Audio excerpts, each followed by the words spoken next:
Good morning বন্ধুরা, আর একটি নতুন ভিডিওতে জানাই অনেক স্বাগত, অনেক ভালোবাসা। আশা করছি তোমরা সবাই খুব ভালো আছো, আর আমরাও বাড়িতে সবাই ভালোই আছি।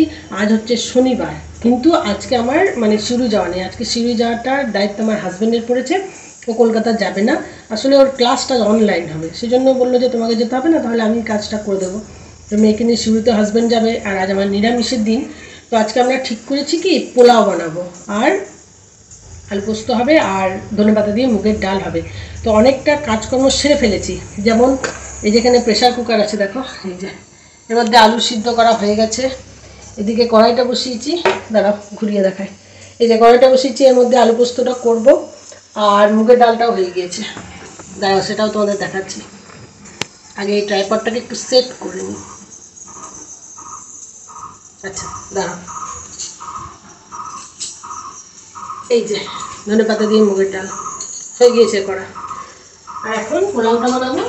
আর ওদিকে বাবা বলেছে পোলাও খাবে না, ভাত খাবে। তো বাবার জন্য ভাত করবো, দেখি কি রান্না করি। আর শিলের মধ্যে দিয়ে রেখেছি পোস্তটা বাটবো। আর আমার শাশুড়ি মা বলেছেন যে আলু পোস্তটা যেন ঝাল ঝাল হয়। তো ঝাল করার জন্য সমস্ত কাঁচা লঙ্কা নিয়ে এসেছি।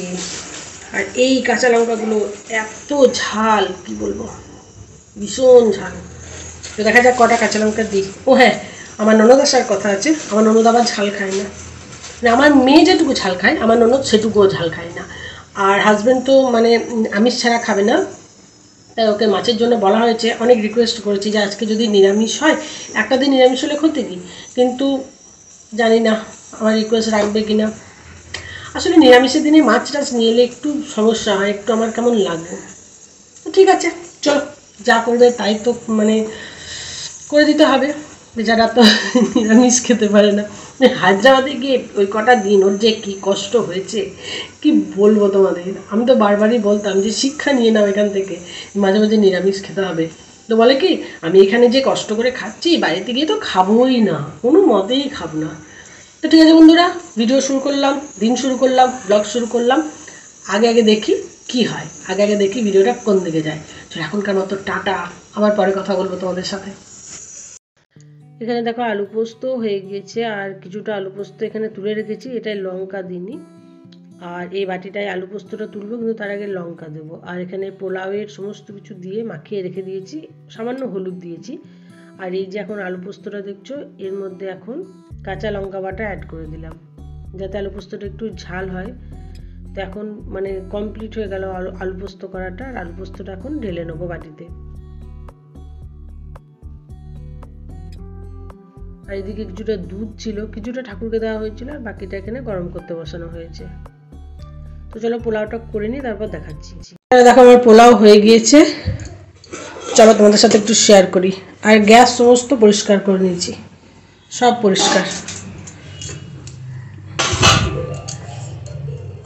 এই যে এই হচ্ছে আমার বাসন্তী পোলাও। ঠিক আছে, তো চলো এখন ঢেকে দিই এটা।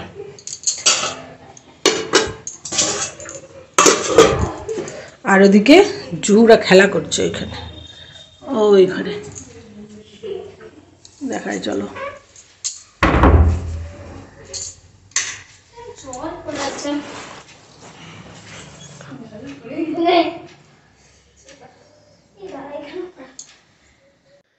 দেখো এখন ছাদে চলে এসেছি, আর ছাদে এখানে চলছে তোড়জোড় কাঁথা তৈরি। এখানে দিদি এসেছে, মাও বসে আছে, আর তারে সমস্ত জামা কাপড় দেওয়া আছে। তার মধ্যে কিছু তো নর্মাল ঘরে পরা জামা কাপড়, আর কিছু হচ্ছে পুরনো জামা কাপড়, যেগুলো রোদে দেওয়া হচ্ছে। রোদে দিলে ভালো কাঁথা হবে। আর দেখো কত পুরনো কাপড় জামা আছে, এগুলো সব কাঁথা তৈরি হবে। আর এখানে ঝুহু আর ঝুহুর বাবা যাচ্ছে গানের স্কুল, তখন ওরা রেডি হয়ে বেরিয়ে যাচ্ছে। আর আমাকে এই সময় কিছু দরকারি কথা বলছিল। আর এদিকে ওর বাবার কিন্তু কানে হেডফোন আছে, ওই যে অনলাইনে ক্লাস হচ্ছে, বেলুড়ের যে ক্লাসটা হয়, যেটা কলকাতায় ক্লাস করতে যায় প্রত্যেক শনিবার, সেটা অনলাইনে হচ্ছে। তো সেটা এখন শুনছে। তো ঠিক আছে, ওরা এখন চলে যাক।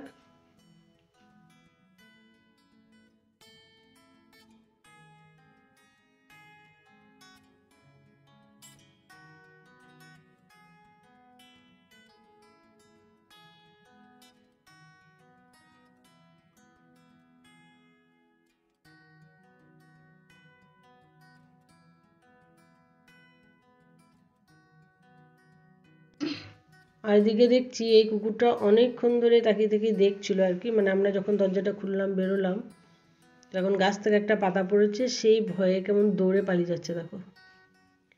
আর দেখো বন্ধুরা, এখানে আমার শ্বশুরমশাই সবজির বাজার করে এনেছেন, তো ভাবলাম তোমাদের সাথে শেয়ার করি যে কী কী বাজার আনা হয়েছে। তো আগে বাজারটা গুছিয়ে নিই, তারপর দেখাচ্ছি তোমাদের।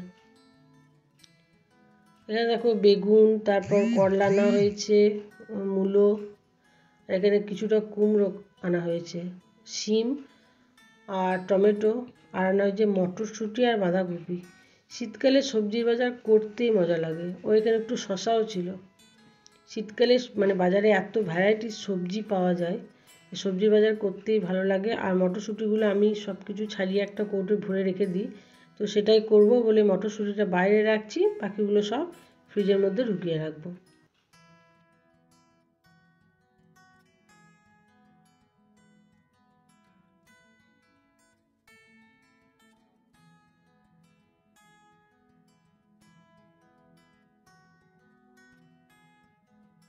আর এখন সন্ধ্যেবেলায় চলছে চপ, মুড়ি আর বেগনি এর পর্ব।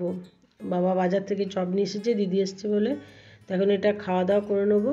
তারপর দেখো রাত্রের একটা তরকারি করতে হবে, সেটা করতে এসেছি। এখানে আলু, কুমড়ো আর টমেটো কেটে নিয়েছি। আর এখন কড়াইয়ের মধ্যে দিয়ে দিয়েছি তেল, শুকনো লঙ্কা, তেজপাতা আর সর্ষে ফোড়ন।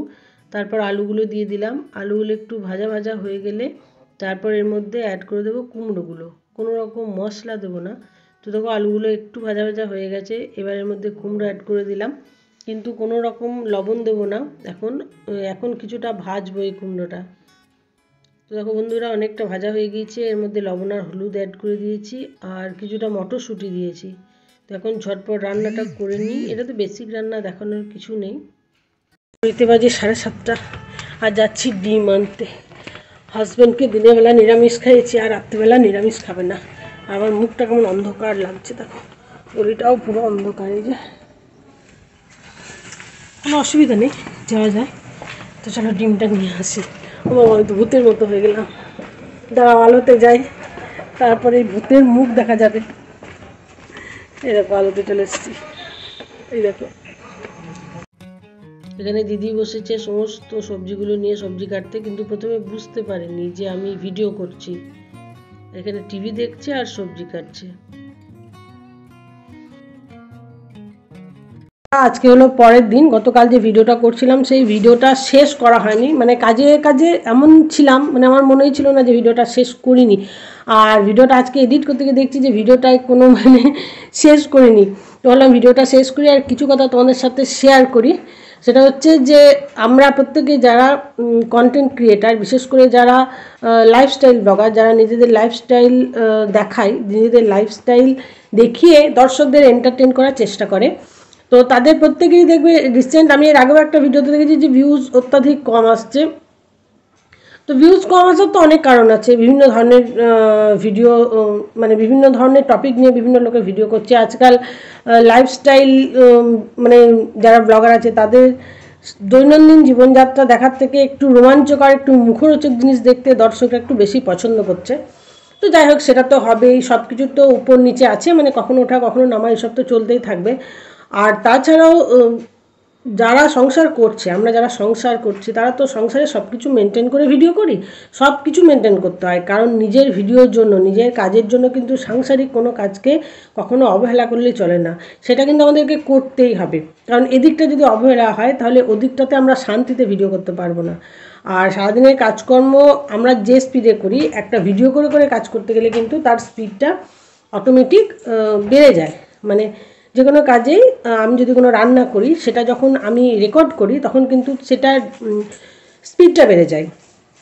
তো সেই জন্য সেক্ষেত্রে সমস্যা হয়, সমস্যা সবারই হয়, সবাই এই ধরনের ভিডিও করছে, যে সমস্যা হচ্ছে সেটা ঠিক আছে। আর দেখো অ্যাডজাস্ট করতে হবে তো সব কিছুতেই, মানে নিজের কর্মক্ষেত্রকে এবং নিজের সংসারকে কখনো গুলিয়ে ফেললে চলবে না। দুটো ধরন আছে, দুটো দিক আছে, দুদিকটাই ম্যানেজ করে কাজ করতে হবে। আর যখন এই ধরনের চ্যানেল খুলেছি বা যখন ঠিক করেছিলাম যে এই ধরনের ভিডিও করব, তখন তো এটা ভেবেই নিয়েছিলাম যে আমাকে ভিডিও করতে গেলে আমাকে সব কিছু সামলে ভিডিও করতে হবে, সব দিকটা সামলে ভিডিও করতে হবে। তো এখন আর এসব কিছু ভেবে তো লাভ নেই যে আমি পারছি না, বা সমস্যা হচ্ছে, তো সমস্যাগুলোকে ওভারকাম করতে হবে। সবথেকে বড় যে শব্দটা আমাদের লাইফে যদি অ্যাড করে দিতে পারি তাহলে অনেক কাজ হবে, সেটা হচ্ছে অ্যাডজাস্ট। অ্যাডজাস্ট প্রত্যেকটা ক্ষেত্রে, কর্মক্ষেত্র বলো, সংসার জীবনে বলো, যে কোনো মানুষের ক্ষেত্রে বাহ্যিক পারিপার্শ্বিক সব কিছুতেই যদি কিছুটা অ্যাডজাস্ট আমরা করি, যে কোনো কাজে সামান্য একটু অ্যাডজাস্ট যদি করা যায় তাহলে সব কিছু খুব সহজ হয়ে ওঠে। তবে অবশ্যই অ্যাডজাস্ট করার জন্য অ্যাডজাস্টে একটা মানসিকতা থাকতে হবে। আমি অ্যাডজাস্ট করব বলে অ্যাডজাস্ট হয় না, অ্যাডজাস্টের মানসিকতা থাকতে হবে। আজকাল যে সমস্ত টপ গ্রেডের কন্টেন্ট চলছে, তো সেই সমস্ত ক্ষেত্রে আমি বলছি আমরা সবাই দেখছি যে সংসার ভেঙে যাচ্ছে, সংসারকে ধরে রাখতে পারছে না যে কেউ, ছেলে হোক বা মেয়ে হোক, যে কেউ সংসারকে ধরে রাখতে পারছে না। তো সেটাও কিন্তু সেই অ্যাডজাস্টেরই অভাব। হ্যাঁ, কিছুটা আমাদের নিজস্ব চাহিদা পূরণের জন্য আমরা করি, নিজস্ব চাহিদা পূরণের জন্য আমরা এতটাই ক্ষিপ্ত হয়ে উঠি যে আমরা ভুলেই যাই যে আমরা সংসারে আছি বা আমরা একটা গণ্ডির মধ্যে আছি। সেই গণ্ডিতে আমাদের কিছু দায় দায়িত্ব আছে, কিছু কর্তব্য আছে, কিছু ভালো লাগা আছে। জুহু একটু আসতে, ওটার আওয়াজ আসছে। কিছু ভালো লাগা, কিছু দায় দায়িত্ব, কর্তব্য সব কিছুই আছে, সেটা আমরা ভুলে যাই। আর নিজেরা প্রতিষ্ঠিত হব তার মানে কিন্তু এটা নয় যে সব দিকটা ভাসিয়ে প্রতিষ্ঠিত হব। সব দিককে ম্যানেজ করে যারা প্রতিষ্ঠিত হতে পারে তারাই কিন্তু আসল মানুষ। তবে ওই যে পুরোটাই আমাদের চিন্তা ভাবনা। যারা এই ধরনের কাজ করছে, বিশেষ করে যারা তো মানে সংসার কি বলবো, আজকাল আমি এই নিয়ে 2-3জন বড় বড় ইউটিউবারকে দেখলাম যারা একদম এ গ্রেডের এ ধরনের কাজ করে। ঠিক আছে, আমি ভিডিও করেছি একটা, তো একটা নয় বেশ 2-3টে ভিডিও করেছি এই নিয়ে।